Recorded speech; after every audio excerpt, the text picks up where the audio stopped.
Boa noite a todos. Sejam todos muito bem-vindos mais uma vez para a nossa live Nova Era. Que nesse momento que estamos entrando em vossos lares, vocês possam abrir vossos corações para a mensagem, para o Evangelho dessa noite. Vamos nesse momento fechar nossos olhos, acalmar nossa mente, nosso coração, elevar nossos pensamentos ao nosso amado Mestre Jesus, à espiritualidade maior, aos amigos espíritos benfeitores, que possamos elevar nossos pensamentos a Deus e agradecer por mais este dia, por mais essa oportunidade, estarmos todos aqui reunidos em busca de luz, de amor, de paz, de sabedoria e de conhecimento e aprimoramento moral. Que essas luzes possam entrar em vossos lares, em vossos corações, penetrando vossas mentes, levando embora todos os pensamentos negativos, tristezas, mágoas, decepções, permanecendo apenas sentimentos de amor, de paz, de alegria, de esperança, de caridade. Que essas luzes e essas vibrações envolvam todos os corações das pessoas necessitadas, pessoas enfermas, pessoas que se encontram em leitos de hospitais. Que essas vibrações de luz, de amor, envolvam todas essas pessoas, envolvam as pessoas envolvidas com depressão, transtornos, doenças emocionais, mentais, que elas recebam toda a luz e todo o auxílio da espiritualidade.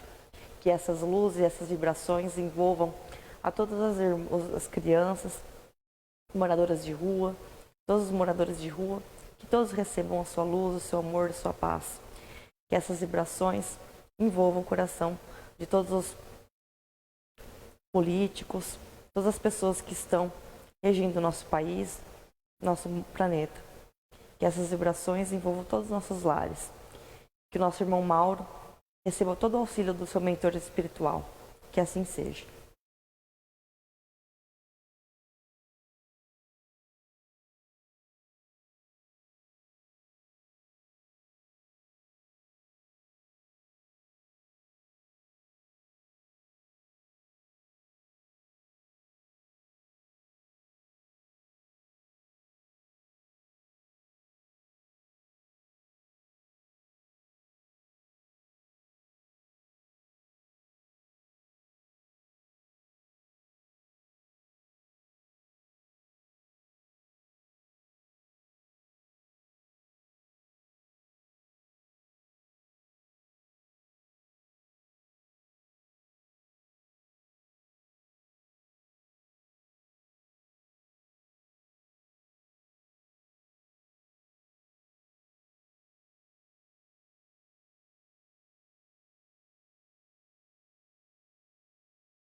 Não, tudo não.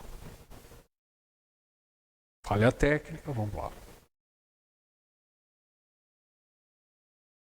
Olá, queridos amigos,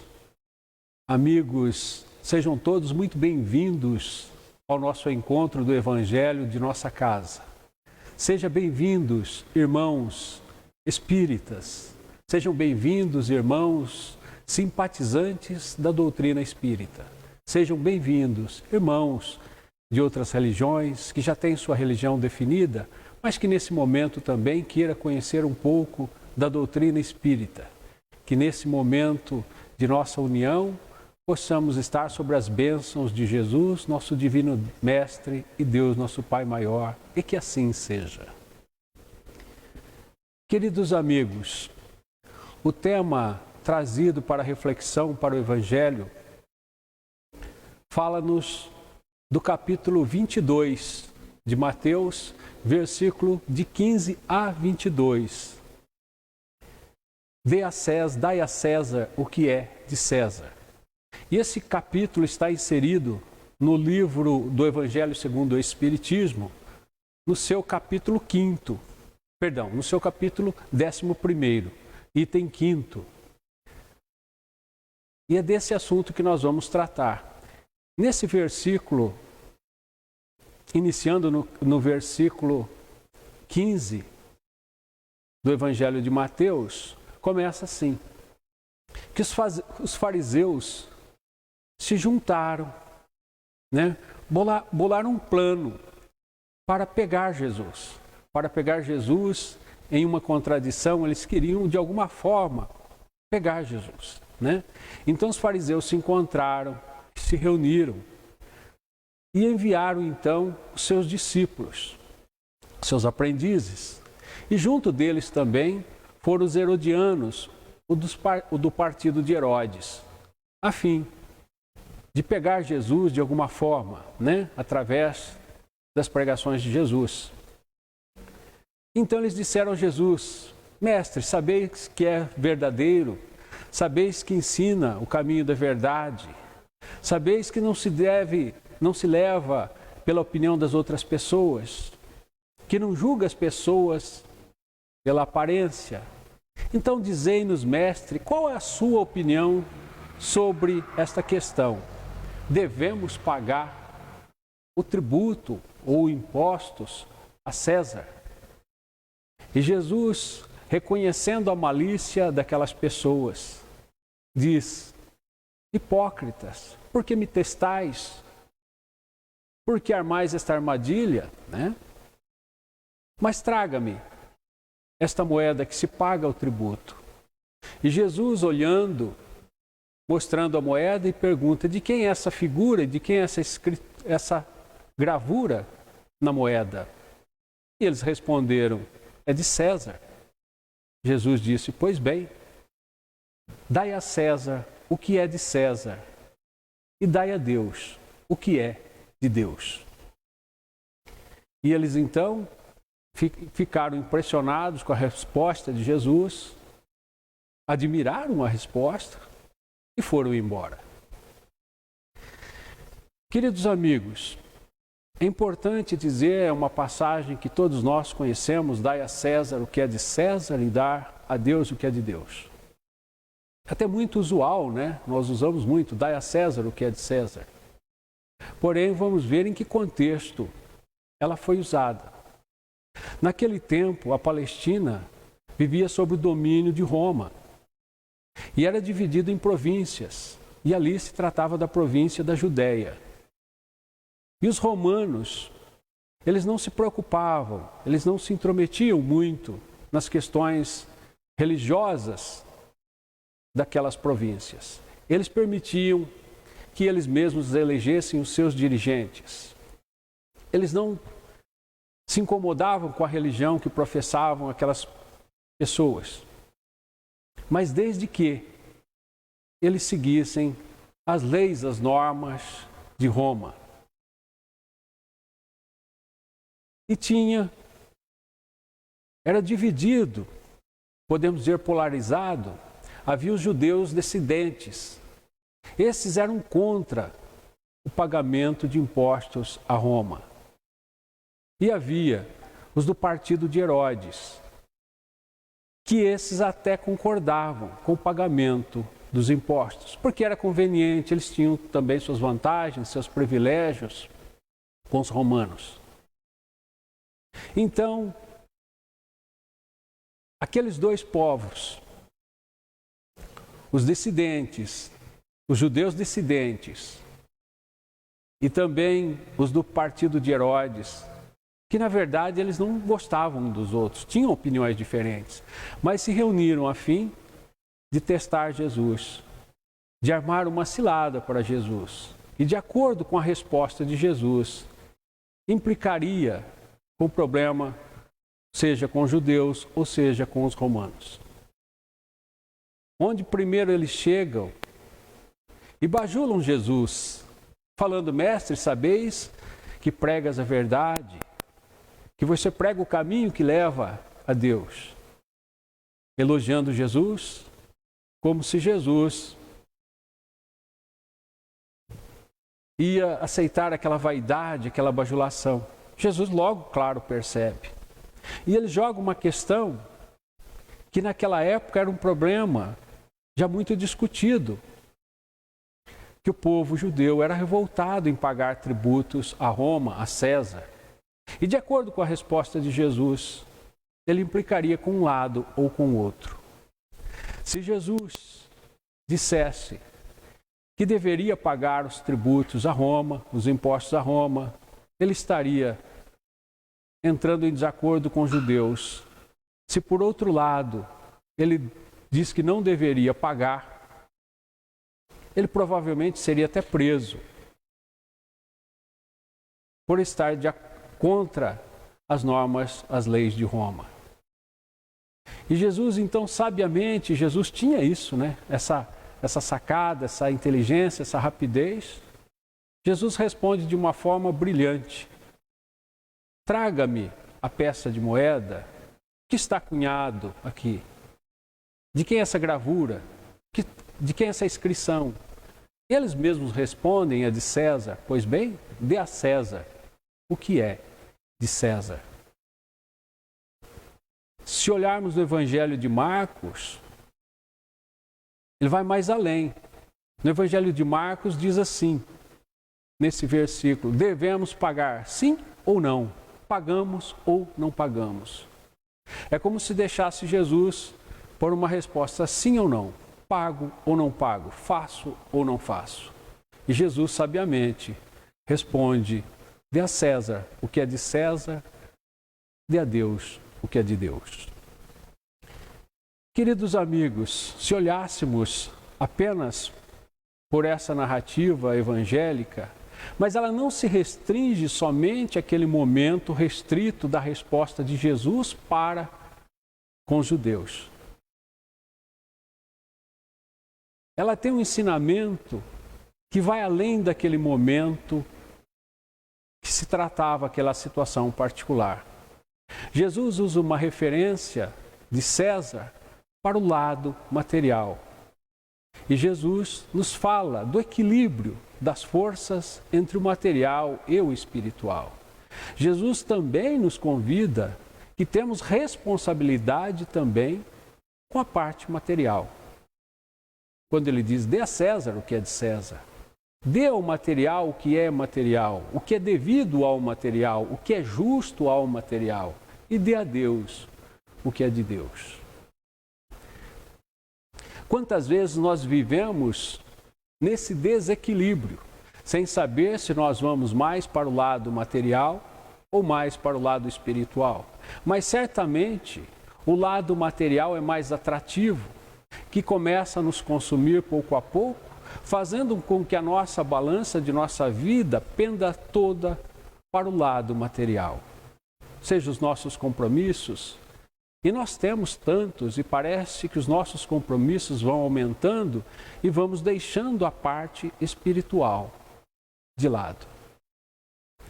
Seja por nossas obrigações familiares, nossas obrigações sociais, nossas obrigações profissionais, nossas obrigações políticas, vamos deixando a nossa parte espiritual do lado. E o interessante é que Jesus não fala, ele fala, dê a César o que é de César. Ele propõe o equilíbrio, dar a coisa justa para o que é merecido e dar a Deus o que é de Deus. E no equilíbrio, eu vi um dia numa palestra do Mário Cortella, onde ele faz essa analogia, que o equilíbrio consiste justamente em a gente não ficar no centro da balança. Porque se a gente andar de bicicleta e se fixar sem pender para lado nenhum, nós perdemos o nosso equilíbrio e nós caímos. Ao momento que ora vamos para a esquerda, ora para a direita, nós vamos nos equilibrando. E isso que consiste o equilíbrio. Então precisamos buscar o equilíbrio em nossas vidas do que é, o que são as coisas materiais e o que são as necessidades espirituais. Quais são os valores que devemos dedicar à vida material e quais são os valores que devemos dedicar à vida espiritual? Se estamos nesse planeta de provas e expiações e necessitamos das coisas materiais, é claro que também temos que dar os valores necessários à vida material. Se ficarmos só do lado espiritual, passaríamos a ser um fardo para a sociedade, porque ninguém mais ia trabalhar, ninguém ia promover empregos, ninguém ia conduzir a lei do progresso. Como seria? Então, se ficarmos também só em contemplação, só rezando, e não formos à ação prática das coisas materiais, ficássemos só em vibração, em contemplação, em oração, estaríamos em desequilíbrio. Da mesma forma que se pendemos a nossa balança todo para o lado material, dedicando somente, e são necessidades reais, isso é digno de nota dizer, falo necessidades reais do trabalho, dedicação aos estudos, a nossa formação, as nossas responsabilidades, e esquecendo o nosso lado espiritual, também estamos em desequilíbrio. Não podemos viver sem haver esse equilíbrio. Às vezes dedicamos somente às coisas espirituais, esquecemos nossos compromissos com a sociedade, com a família.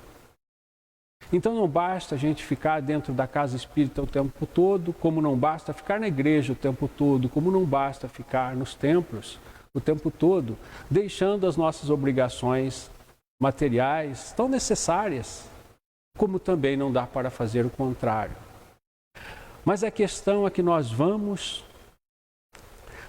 dando preferência às situações mais atrativas, que são o lado material. Então deixamos de participar, falando de nós espíritas, dos trabalhos da casa, dos trabalhos de caridade, dos estudos, de todas as obras, seja para aprender, seja para ensinar. Nós vamos deixando, jogando toda a nossa dedicação por não ter tempo. Porque o nosso tempo está vinculado todo ao lado material, que vai nos consumindo em todo momento. Então Jesus traz essa reflexão. O que é espiritual e o que é material? Se falarmos desse lado de equilíbrio, tão atual hoje essa polarização, sem politizar o nosso evangelho, que ficamos nessa coisa de um lado ou de outro. Para nós, hoje, com essa polarização, até da política, parece que temos que ter um lado, ou esse ou aquele. Onde demonizamos os nossos políticos, os que são da nossa preferência, são os anjos, o outro são os demônios. Sabendo que os demônios acertam e que os nossos anjos também erram, comprometendo até o nosso raciocínio de discernir o que é certo, o que é errado, seja para que lado for. Então é esse equilíbrio que Jesus nos convida, a sermos equilibrados, a termos uma postura de equilíbrio, saber quais são os valores. Mas eu digo a vocês, meus amigos, eu digo não. Jesus diz em Mateus capítulo, se não me falha a memória, capítulo 6, versículo 20 a 21, guardai os tesouros do seu coração, amontoai seus tesouros onde a traça e a ferrugem não corroem, onde os ladrões não roubam, porque onde estiver o seu tesouro, estará o tesouro do seu coração. Ajuntai tesouros no céu, ou seja, Jesus aí convida quais são os bens verdadeiros, porque todos esses materiais necessários que nós passamos nesse momento, necessidades, responsabilidades, todas são transitórias. Todas são apenas para o nosso ensinamento, para o nosso aprendizado, mas todas são transitórias. A única coisa que é definitivo depois do nosso desencarne, a única coisa que nós levamos é a nossa evolução espiritual, são as conquistas do lado espiritual. O resto nós não levamos. Nós não levamos nossas responsabilidades que tínhamos na vida material, nossas preocupações, nossos familiares, nossos bens, nem dívidas. O que vamos levar para a vida espiritual são as conquistas do Espírito. Esses bens, sim, que são eternos. Então, também fica esta reflexão. Quais são os bens que devemos pesar na nossa balança? Quais os bens que devemos buscar equilibrar na nossa postura entre o lado material e o lado espiritual? Então, queridos amigos, é uma narrativa de muito fácil compreensão, mas que não pode ser apenas aplicada àquela situação. E esse ensinamento no Evangelho segundo o Espiritismo consta no capítulo 11. Perdão, eu vou conferir para não cometer o erro do engano. 11. Amar ao próximo como a ti mesmo. Veja como Kardec organiza esse texto de Mateus no Evangelho. Ele organiza no capítulo 11, amar ao próximo como a si mesmo. Porque às vezes nós temos que ser mais razão e às vezes nós temos que ser mais coração. Olha o equilíbrio outra vez, nos convidando ao equilíbrio. Só razão não funciona, só emoção também não funciona, só coração. Ou é coração ou é razão. Também temos que equilibrar esses pontos. Ora agimos mais de um lado, ora agimos do outro lado. Então, dessa balança, nesse equilíbrio, ora nossa vida, claro, o que nós não vamos jogar em porções iguais, como se fosse possível fazer isso, tantas horas para o espiritual, tantas horas para o material. Estar no equilíbrio, é claro que a vida é dinâmica e nos exige posições diferentes. Ora, pendemos todo para um lado. Ora, pendemos mais para o outro, depende da necessidade que nos exige a vida. Mas o importante é saber voltar para o ponto central, que é o ponto do equilíbrio. E de repente, depende da posição que nós ocupamos na vida, temos que ter posturas mais austeras, posturas mais duras, que nos são exigidas ou que temos também que exigir. E nesse momento entre ser razão ou ser emoção, às vezes vamos também ter essa dúvida: como eu agirei agora? Agirei mais para o lado de César, do material, agirei mais para o lado de Deus? E por que está inserido nesse capítulo? Faça ao próximo o que você gostaria que fizesse com você. Então, esse ensinamento também, nas nossas medidas, sejam elas em todos os ramos da atividade humana, nas relações, devemos agir de acordo com o que gostaríamos que fôssemos tratados. Então, dai a César o que é de César, também nos convida a essa reflexão. Se eu tiver que escolher uma decisão entre o material ou o espiritual, ainda vou escolher da forma que eu gostaria que eu fosse tratado. Esse é o convite de Jesus, o seu maior mandamento, o seu novo ensinamento, né? Faça ao próximo aquilo que você gostaria que fizessem com você. Então, queridos amigos, se vocês gostaram desse tema, deem uma olhada. É um capítulo curtinho, mas não só nesse item 5º, nesse capítulo 11º inteiro. É muito interessante. Tenho certeza absoluta que, assim como eu, todos vocês vão tirar pérolas de ensinamento do Evangelho, porque são os ensinamentos de Jesus, e que Deus nos abençoe. E obrigado pela atenção.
Terminado o nosso Evangelho, vamos agora nos preparar para a prece de encerramento, para as nossas vibrações.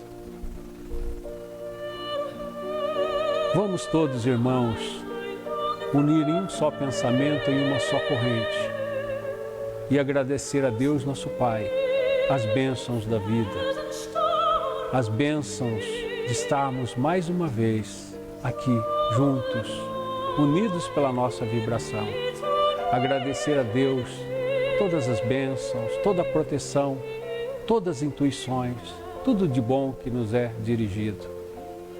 Agradecer a Deus, agradecer a Jesus também pelas dificuldades que nos ensina, que nos modela, que nos prepara para a nossa evolução espiritual. Que o nosso coração nesse momento seja sempre toda gratidão. Gratidão a Deus, gratidão a Jesus, gratidão aos nossos mentores, gratidão à nossa vida. E para nós, irmãos passistas,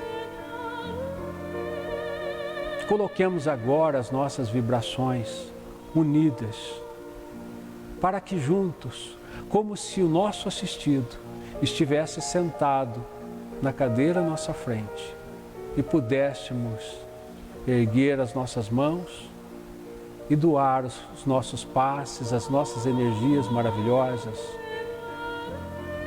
levado pelo fluido universal.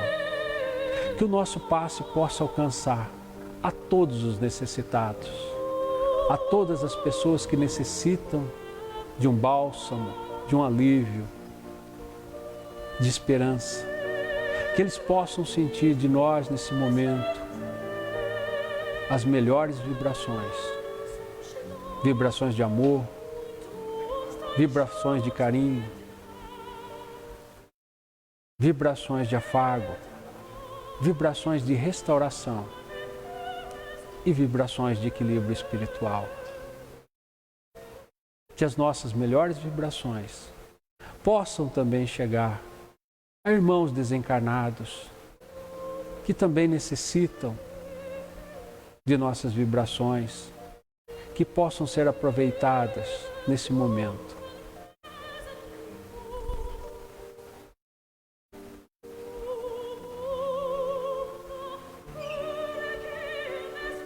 Obrigado, Senhor. Obrigado por esta oportunidade, obrigado por esse encontro, obrigado por esta oportunidade de servir. Que Deus nos abençoe a todos e que assim seja.